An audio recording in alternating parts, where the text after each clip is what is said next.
Welcome to the SATSA webinar. My name is Natalia and I'm going to be moderating and doing the tech behind the scenes, but I'm definitely not the star of the show because we have 3 stars of the show in the room with us today, and they're going to be taking us through all things domestic market.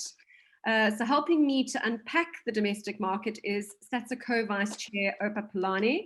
Mandisa, you're going to have to say your surname. I'll get it one day, I promise. Eastern Cape Chapter Chair. And Phaka Hlazo, SATSA Access, Inclusivity and Diversity Board Committee Co-Chair. That's quite a mouthful, Phaka. We'd love to hear from you guys too, and the chat is open, so please feel free to let us know where you're connecting from today. We'd love to see you. We also have our Q&A folder at the bottom of our screen. So as our attendees are talking to us about how to unpack that domestic market, feel free to throw those questions into the Q&A folder for me at the bottom of your screen, and we will take those questions a little bit later. We are recording the webinar and we will release it to everyone, all SATSA members and those of you who have registered today. So please give us a day or two to get that out, but it is being recorded. I think that's it for housekeeping. So I will hand over to Oupa, who's going to kick us off. Oupa, floor is yours. Thank you so much, Natalia, and thank you to everyone that has joined in. Look, it's quite an interesting topic because in my assumption, I thought that all of us were supposed to understand and know who we're selling to. But that as it may be, we have, let me just give you my background, and basically my talk today is going to focus more on our experiences from the side of Mpumalanga, what we have been observing, the new patterns that we have been seeing, who has been traveling, and also from our own attraction point of view, what the numbers have been. So I think as I kickstart, what we have seen is that we have seen that this domestic market that we're talking about is largely driven 56.8% by females. So it's quite a lot of females that are traveling on their own. They are either self-drives, and largely those that have been coming to the Hlazo coach lift, they have been hiring kumbis through tour operators or independent taxis, and bringing them to all the attraction, especially in the panorama route. But the other interest that we've seen that comes from these ladies has been safari. They want to do open safari vehicle drives around the Kruger National Park and all the other private game lodges around Mchechane, in the Komati Port area, Mahushe. So that has been the observations that we have been seeing. And also the ages, we realize that many of them are between the ages of 20, the largest group is between the ages of 24 and 35, and followed by 35 and 44. So it is 24, 35, and the second largest group is 35 to 44. Those are the numbers that have really been driving the domestic market. Of course, followed by male at 46.2%. That's the observations we have seen. From the coach side, we realized that in most of the attractions, whilst we had almost a large number before lockdown, a large number of our white clientele being around 51, 52%, we basically have seen a swap of that we now have about 52 to 53% being Black travelers and lesser white travelers. The other observation is that we've seen that the Black market travels during the week, on weekends, in their large numbers on weekends, and that the predominantly white market travels during the week.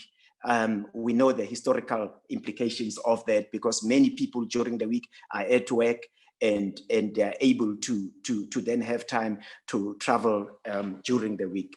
So what do they do? Their behavior, what do they do when they get to this place? I think what we have been seeing as an observation is that they have been driven by wanting to take a lot of pictures. So the background is important. Instagram has been pushing that, Facebook,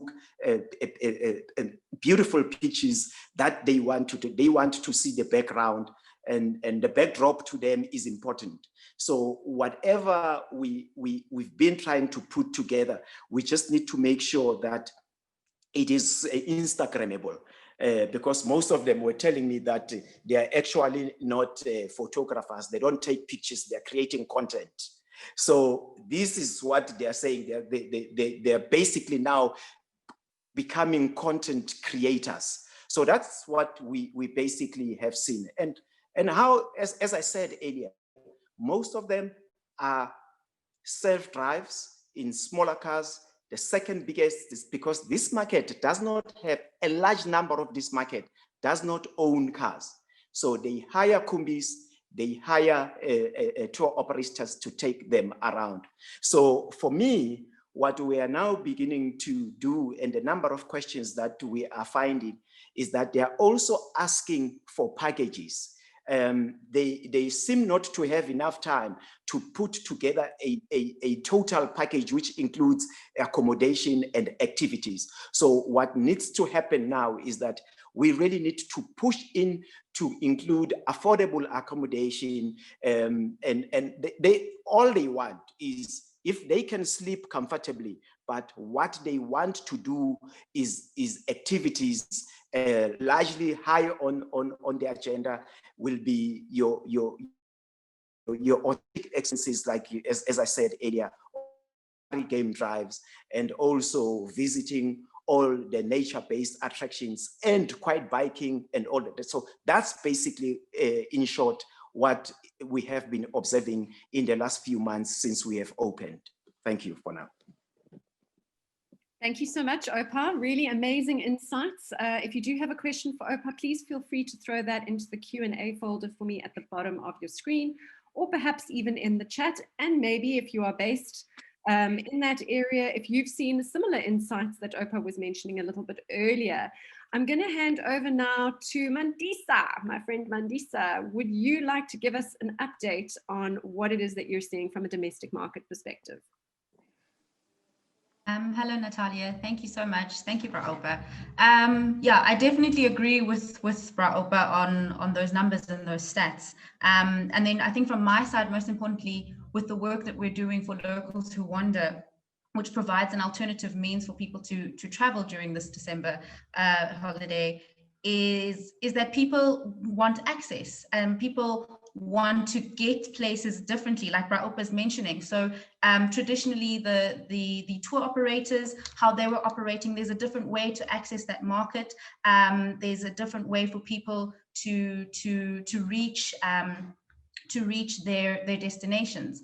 And then another thing that we're noticing is definitely also the packaging and how it will help for products to collaborate within the neighborings. So experiences collaborating with accommodation to create experiences together, so that it almost can form like a buy one and include a lot, so that people get more value. And I think that's what South Africans want to see is a whole lot of value. And then in terms of reaching, I think our biggest hurdle has been figuring out how to reach the domestic market, how to speak to 50+ million people that speak 11 different languages, plus Tsotsitaal, plus a score of other African languages and European languages, because what we understand as the South African market is very diverse in itself.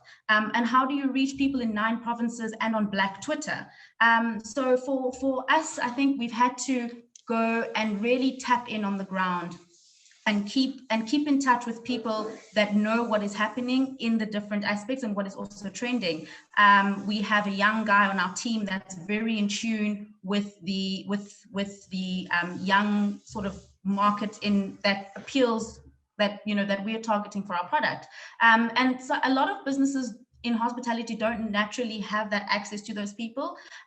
We've been looking at using influencers to influence their audiences to book our products. I think that now is the time for us to link with influencers that can influence how we see the audiences and teach us how to speak to the South African audience, because it is so diverse. And one other thing that we've also picked up on, Natalia, is tapping into the Lokshan culture, because there's a lot of people in South Africa, but there's also a common ground with the trends that are happening. For example, the Ndebele designs and the Maxhosa Baladuma and a lot of things that can influence how we package and how we sell online.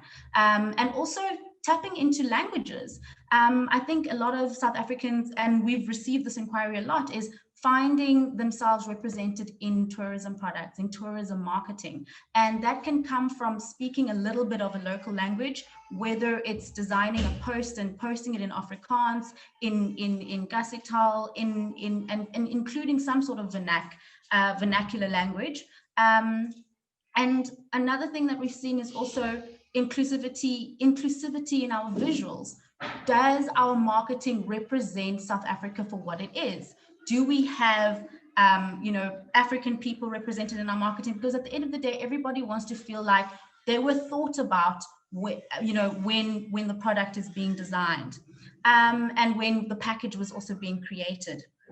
And whatever you learn in this market, I think it's very important to share it with staff, because a lot of the times marketing teams and owners go out and we explore new markets and we understand how to market. And then when people arrive at the product or at the accommodation, at the experience, the reception that they get is not that they are understood. So I think it's important for whatever we learn in the market for the domestic market is to share it with our teams, so that when South Africans arrive at our doors, they are greeted, they are respected, they are treated the way that they would expect from what they've seen on social media and all the marketing that's been happening. And from us, I think one thing that we've learned is to really be ourselves as South Africans, because we are South Africans. And as much as we probably only understand a sector of the country because it's so diverse, but being ourselves and tapping into our personalities and our staff and our friends and our networks helps us to understand who we're speaking to. And that's very much what we're following at Locals Who Wander as well. Chatting with our friends and speaking that way on social media and speaking in that way on our collateral. Thank you. Yeah, it's all about being authentic. And I think quite often as brands, we put together a tone of voice that we think people are going to want to hear, but it is so removed from our audience and who it is that we're speaking to and what resonates with them, because it lacks humanity. It lacks that kind of level of humanity that we've really, really needed in the last 8 months. So just speaking to your guests, your customers, and getting a sense of how they speak is already a really great step in the right direction. Thank you so much for that, Mandi. Phaka, you're up. Talk to us.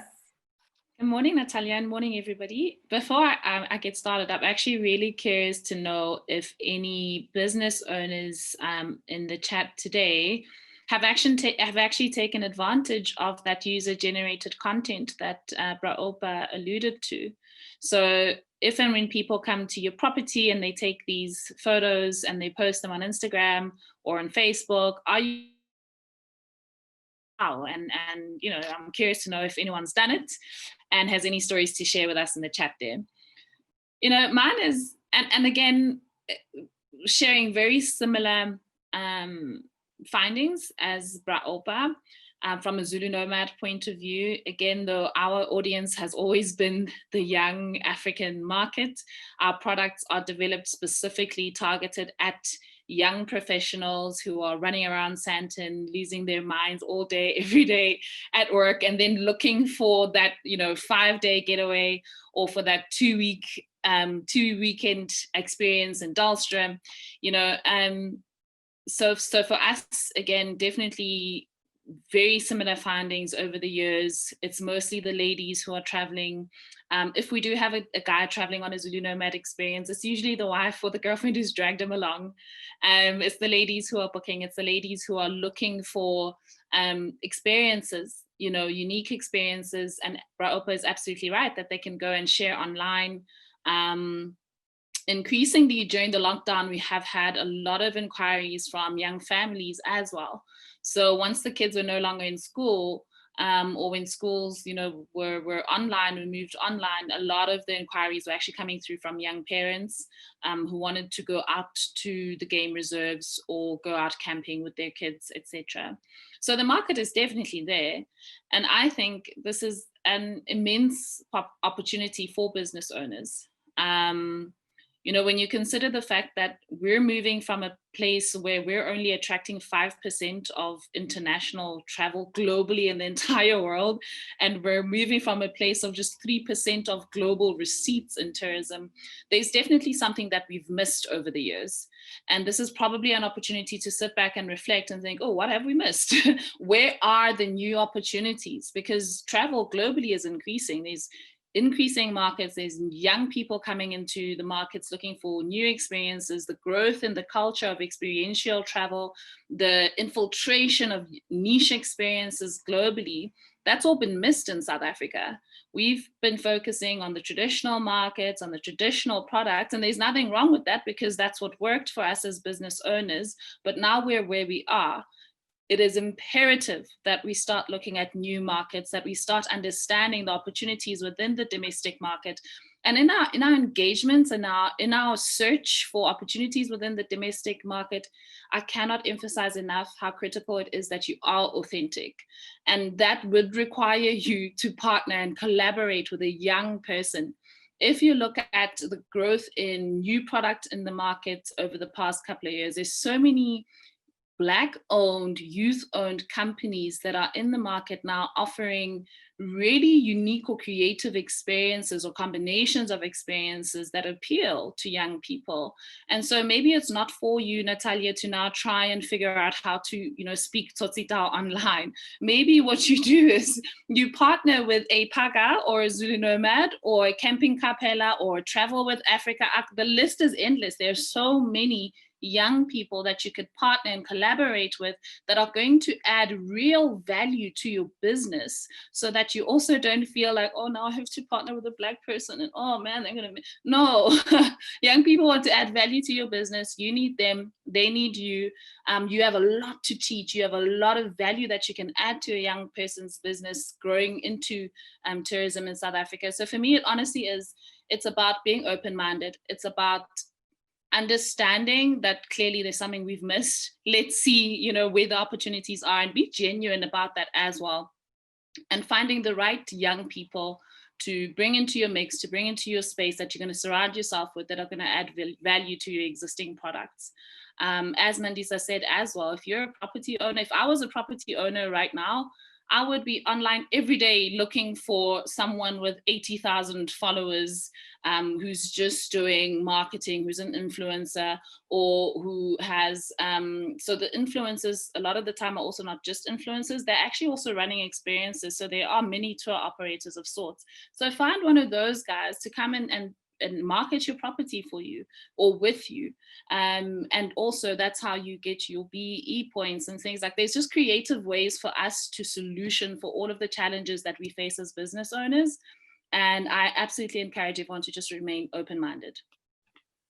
Together we are stronger, Phaka. Absolutely.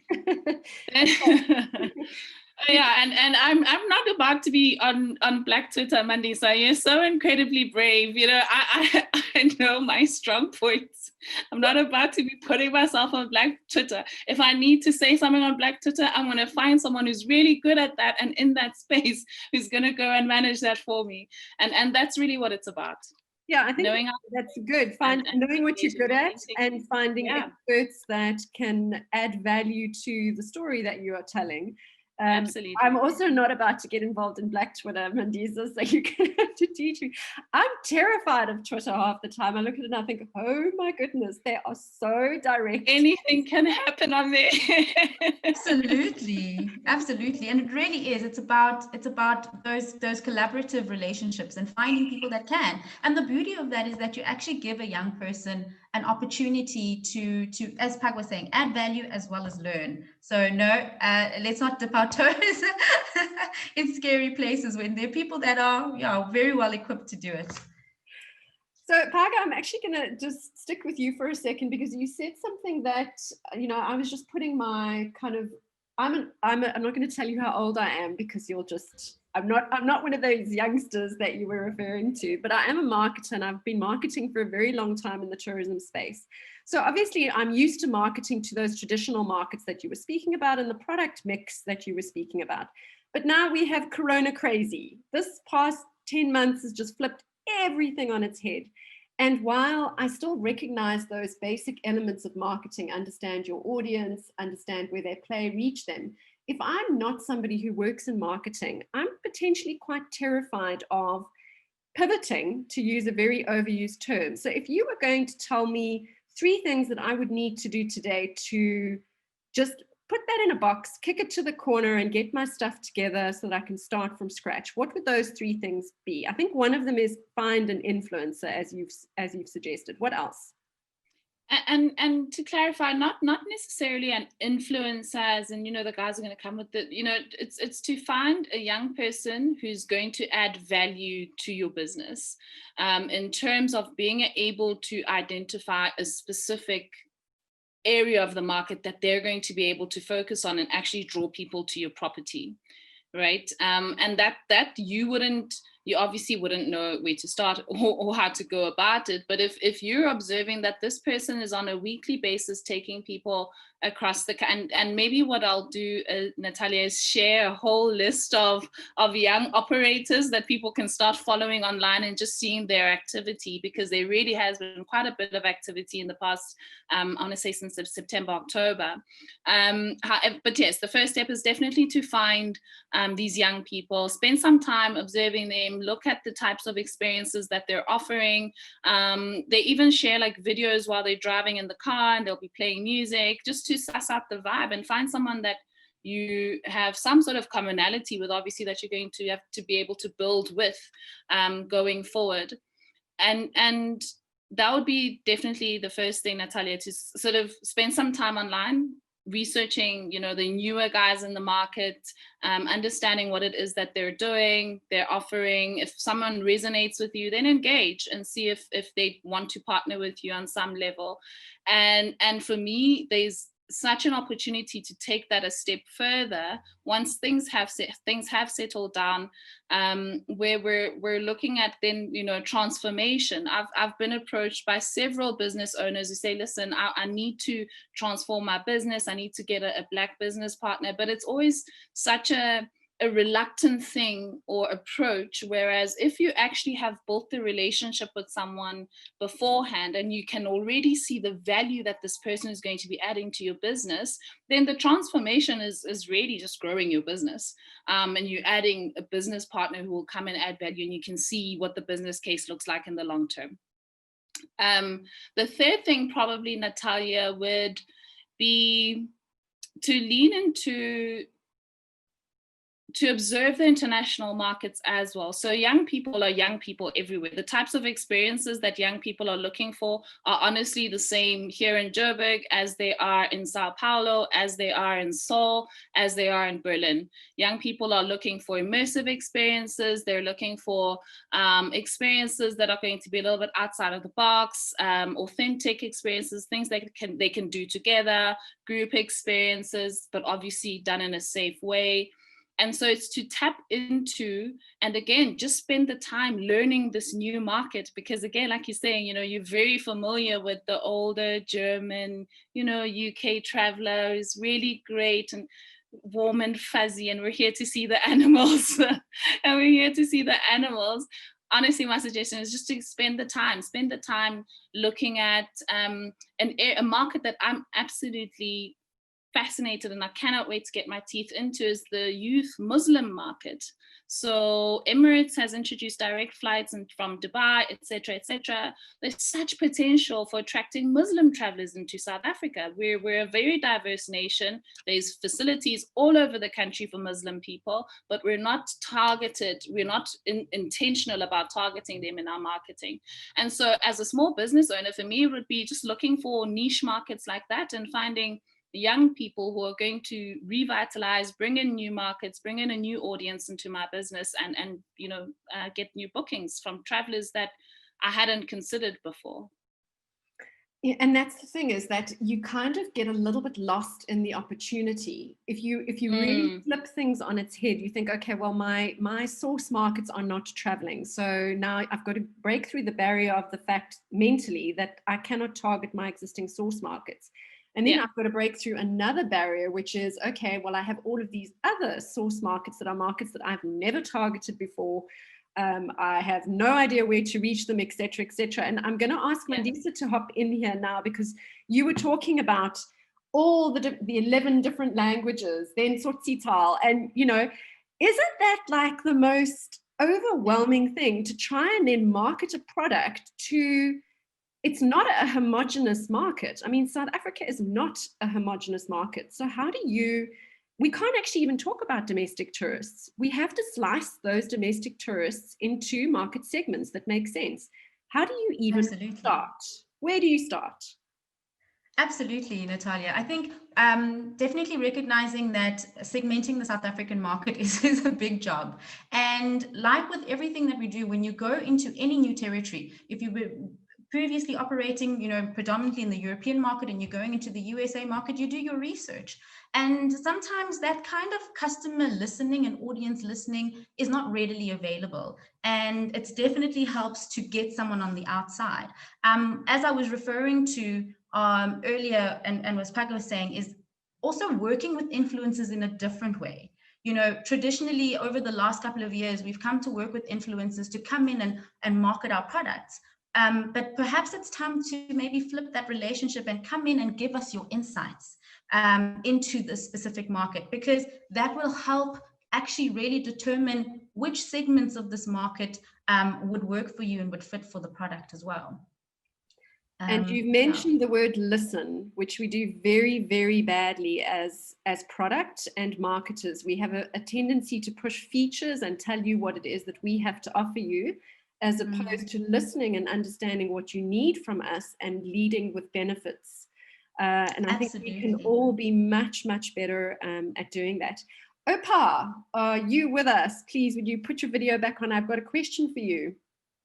Right.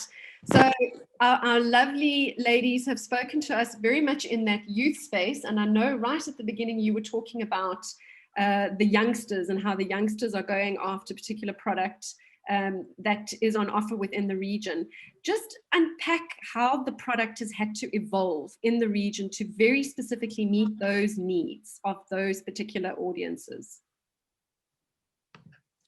Look, I think one of the most interesting things that we have seen, especially in our product, is that we had to also look at how best we can make this experience as real and new.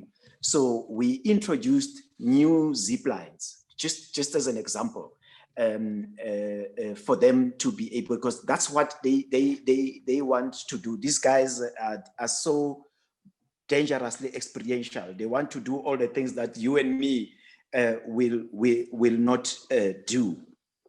But also what we are seeing is that in the discussions between ourselves and some of the upcoming tour operators has been that close collaboration to say, how do you then as tour operators, as accommodation and as open safari vehicles, and also interestingly enough is that we are now also beginning to package taverns and shisanyamas in the township, because as much as they want to do all these experiences during the day, in the evening they want to party, They want to go somewhere where they can party and of course have fun and spend money. And interestingly, they do have the money. I don't know where they get it from because we're struggling to put the rands and cents together. But they are good spenders, most of them that we have seen. So they save their money.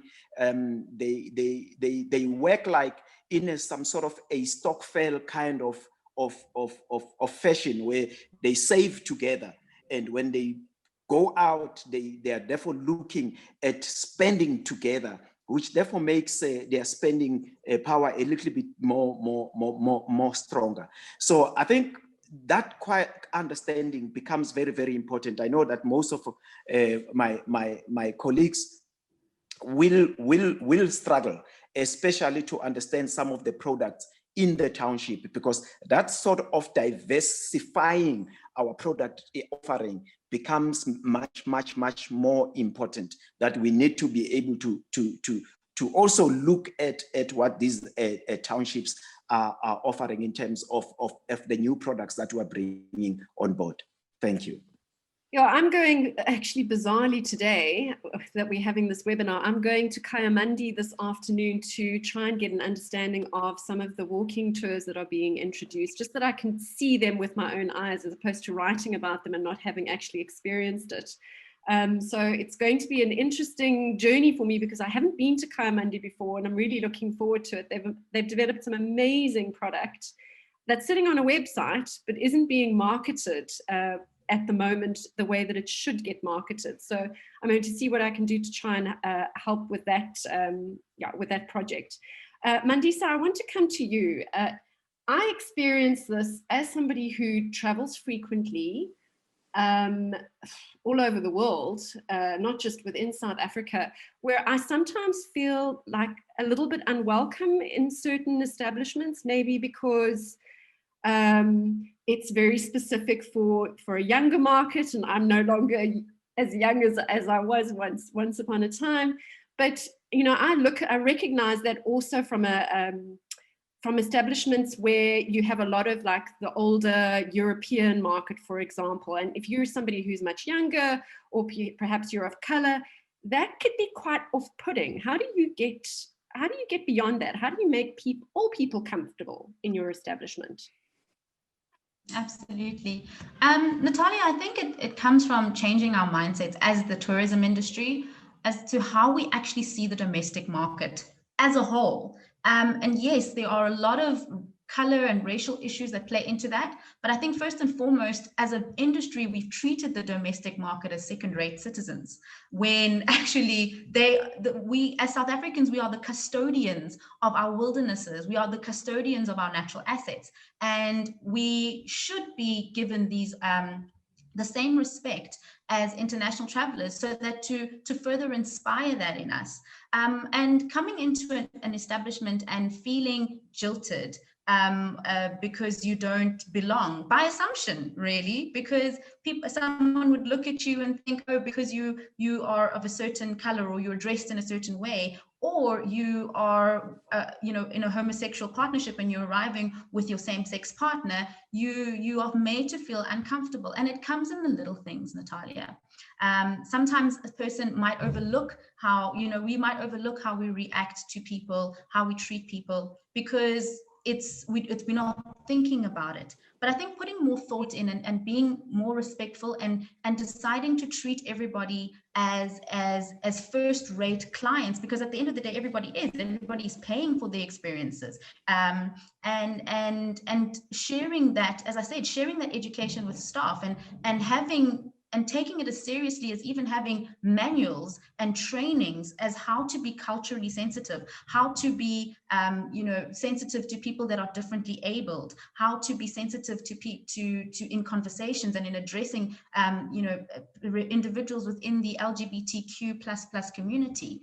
It varies so much, and it is more than color. And the beauty of that is that once businesses do that and make everybody feel welcome, it is even more appealing to the international market, because that's where the international community is. You know, South Africa has gotten left behind in sort of, you know, being a community and treating our customers like as part of the same and respectable community.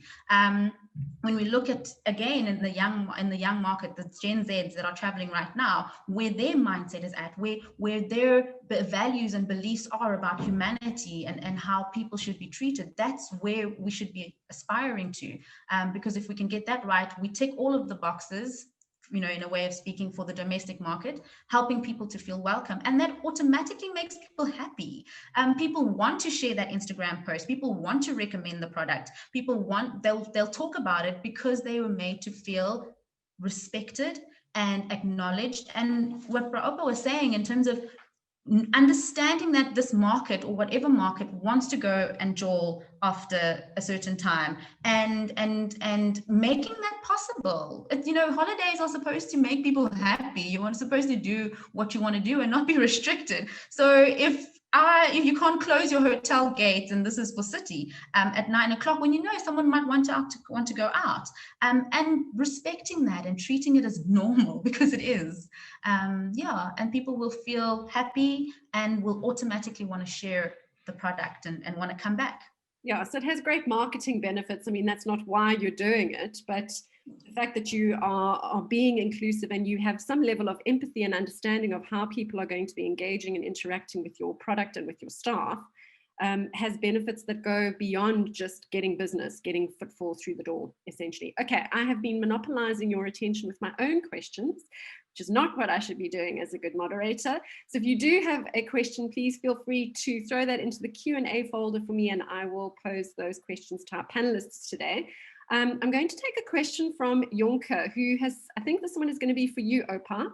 Oupa mentions the younger groups traveling and who do a lot of activities that we want to see more of. He also mentioned that they like to go out and party in the evenings. Mandisa also mentioned that. I'm not a youngster anymore, so clearly that's not for me.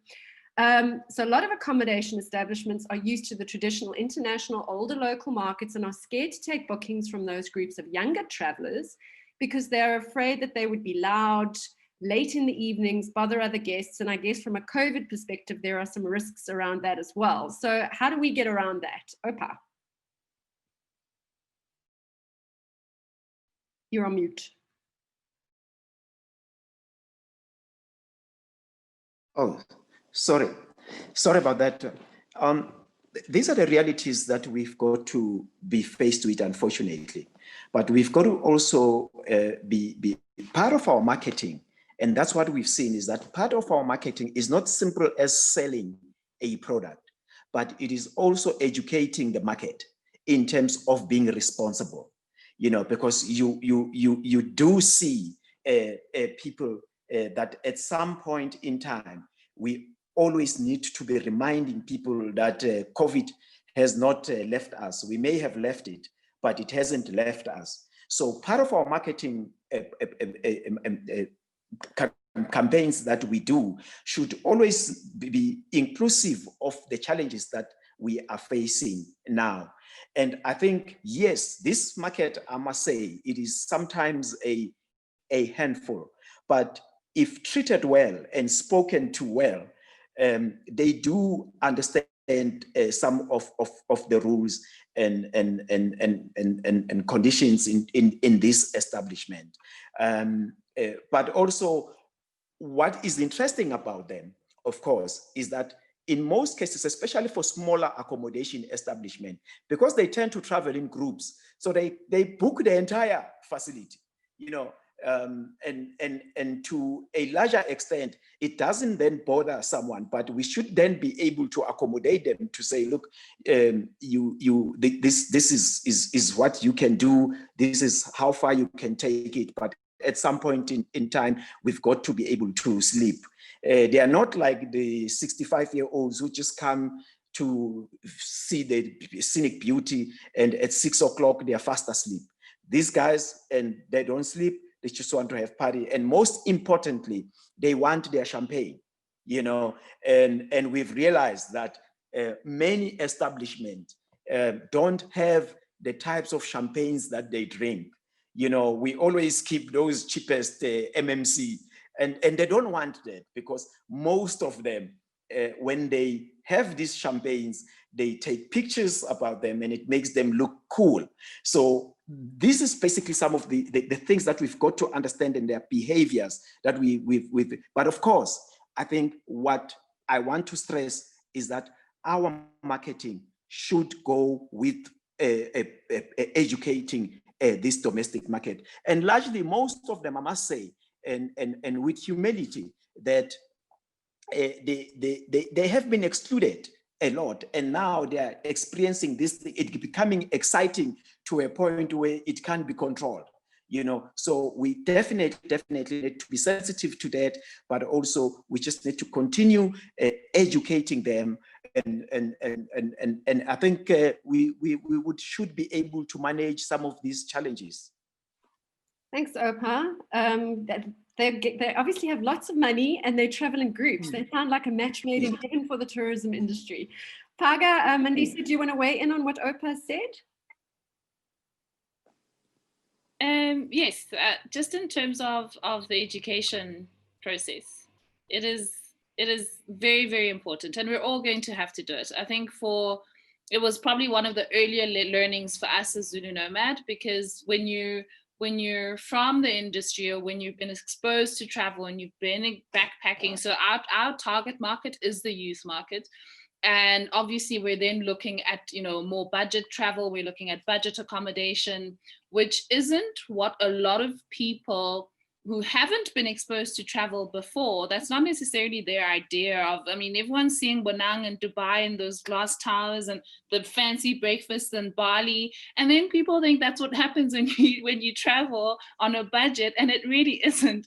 So we had to do quite a bit of work on educating people. Okay, so at this price point, this is generally what you can expect, and there's a lot of conversation in the market right now about how expensive the game lodges are. People just genuinely don't understand the product. So maybe do a little bit more work educating the market on your product, what it is, where's the value, the same way that we had to do with young people and budget traveling and backpacking, and just introducing the culture properly to young South Africans who were never exposed to that before.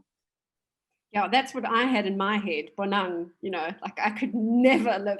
Exactly. Everybody wants to travel like Penang, but none of us have her budget.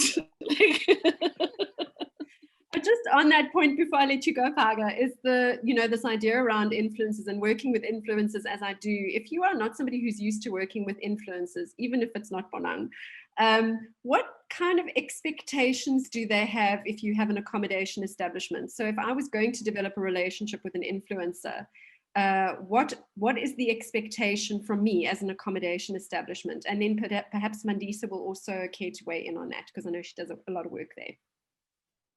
Honestly, top of mind, as a person who engages quite a bit with young people of color who are influencers, one of the biggest things is they just want to be treated the same way that you would treat a white influencer. If you would pay a white influencer to come to your property and take the photographs and do obviously you need to, guys, please make sure that you're working with proper people with whom you're going to actually get value. Make sure that you are getting blog articles from them. Make sure that you are getting the right quality of images, and that they are positioning your business in the market the way that you also are comfortable with, firstly. But I think that the expectation is, obviously they would be getting paid for their time, because that's how they are adding value to you. And on the point of inclusivity is just to make sure that you treat them the same way that you would any other influencer, because again, they go back and they talk, they'll meet on some fam trip at somewhere else in the future, and then they find out, oh, I was paid by so-and-so, and oh, they never paid me. And now your image within that very influential group of young people is tainted forever, all because you thought, oh, I'm not going to pay this one and I'm going to pay this one. It's just about being equal and open and treating people the same way. I think, what other expectations would the guys have of business owners? If there's anything specific that you'd like showcased at the property, yeah, show them to those interesting, unique parts of the property or those unique stories that they can then add as part of their videos or their content that they're writing about on the property, because that's also what differentiates them, right, from anyone else who's going to come and just stay. They need to feel like they would have had that insider view.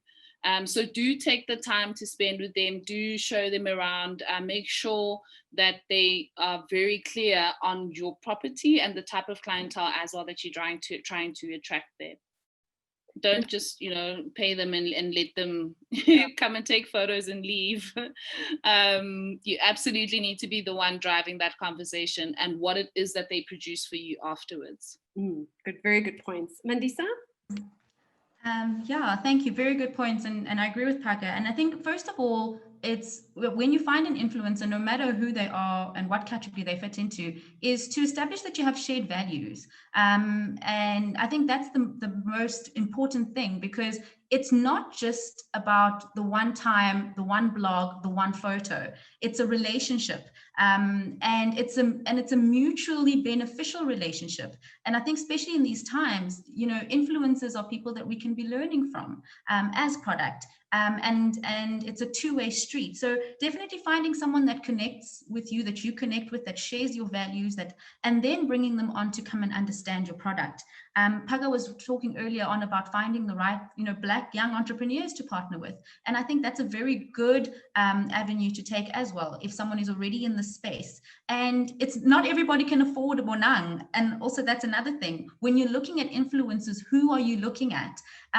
Especially in this time when so many people are on social media, I look on these groups. I mean, I'm on mommy groups, women groups, and there are these awesome badges now on social media of people that are conversation starters and visual storytellers. Those are the people you should be looking at right now. Someone that can add value, that can reach a very specific and segmented market, and in a way that a bonang might not really relate to. So micro influencers, I think, are definitely a good way to go. And the other thing is, let them use their voice. So once you've got that and you've got the agreement, obviously have an agreement. I've learned that lesson. Have a contract. Be clear on the objectives. You want one blog, this many photos of this quality, etc., etc., and have that contract in place.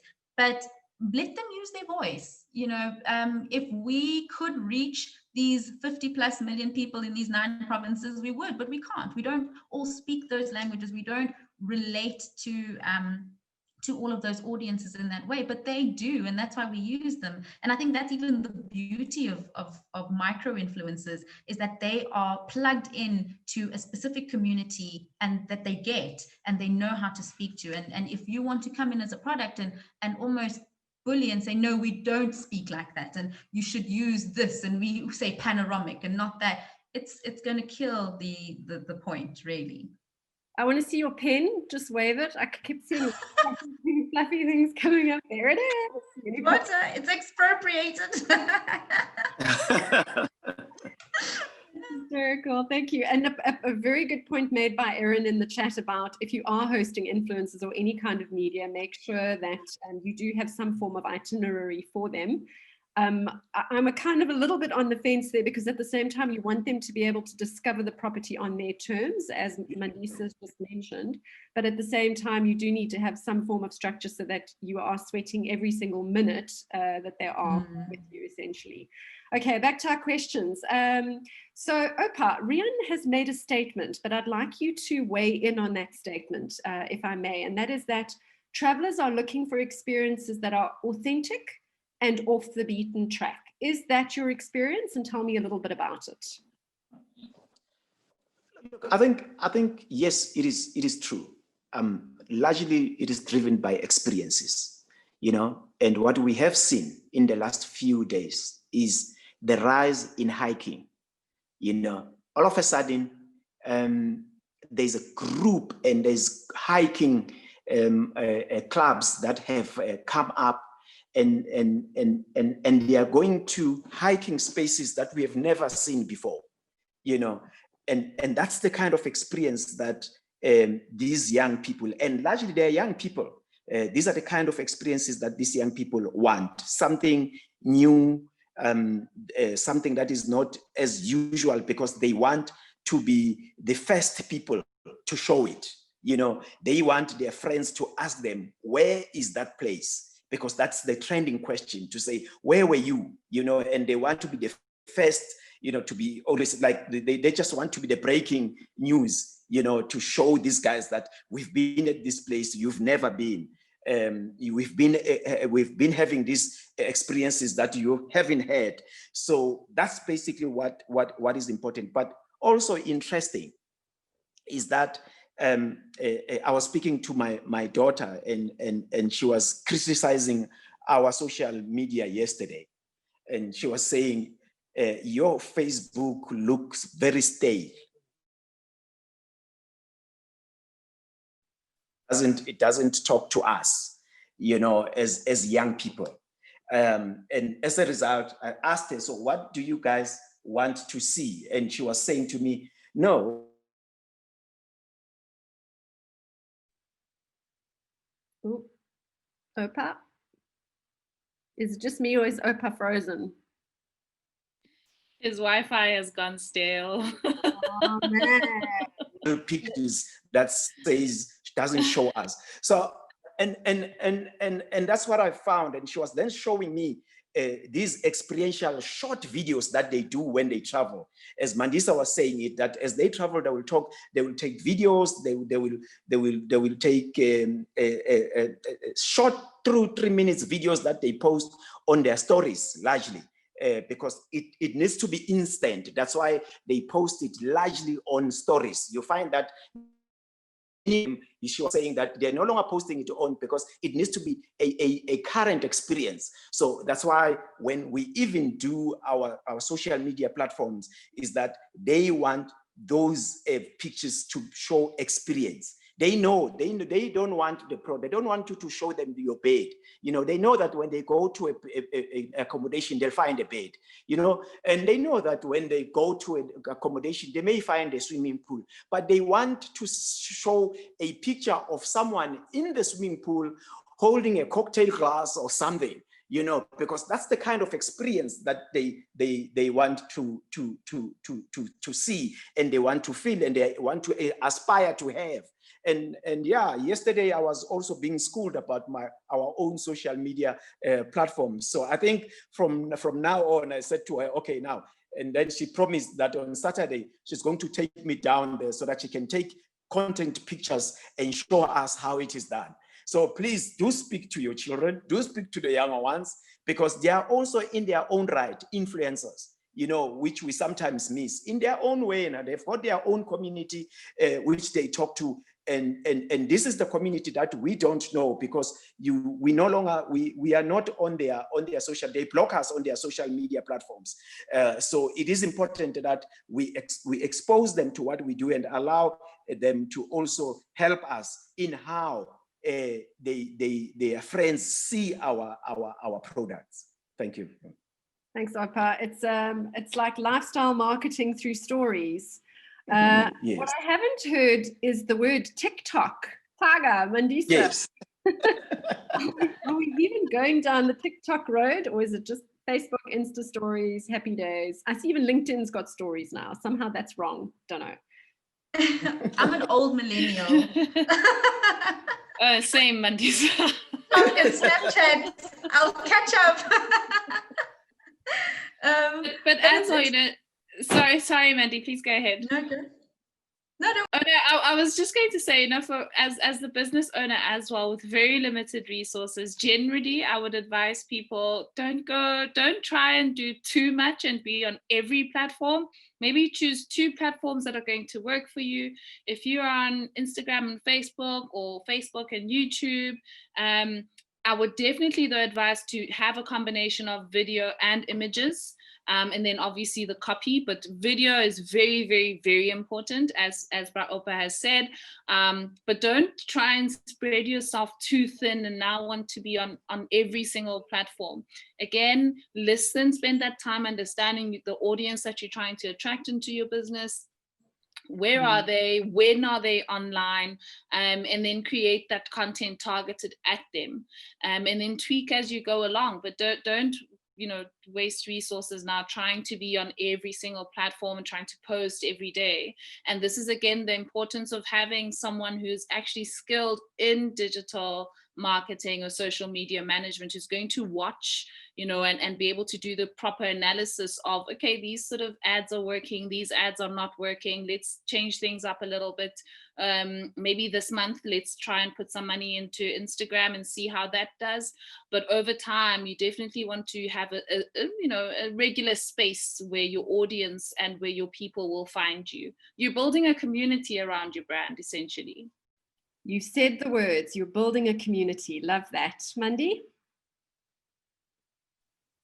Yeah, definitely. And in building that community, it's to be very cognizant of who you are. At the end of the day, like Phaka says, you not everybody can please everybody all the time. And the South African domestic market is very vast.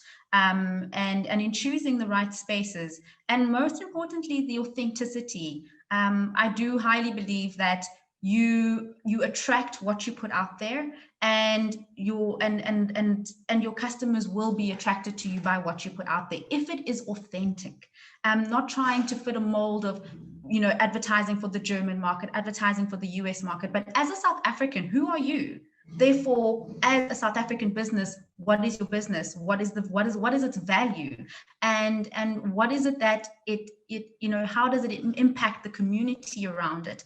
And that is where the stories lie in. Yes, there are those little short clips, but the stories of your property, like what does your property do every day? How have you been, working with your community, especially in the game lodges? What are you doing? What is the impact that you are making? Because a lot of the time tourism is seen as a white industry, on a white horse when it comes to local communities. So it's important for us to tell the stories because there is authenticity there. There's authenticity in how tourism makes a difference in South Africa, how tourism helps South Africa. And if we are telling those stories as individuals, as our businesses, then South Africans will gravitate to us, and they'll have a reason to be part of our community, instead of tourism products always seeming aloof and not for anybody on the ground, or just in the streets. So yeah, that's my last word. Be authentic and tell your stories, your authentic stories.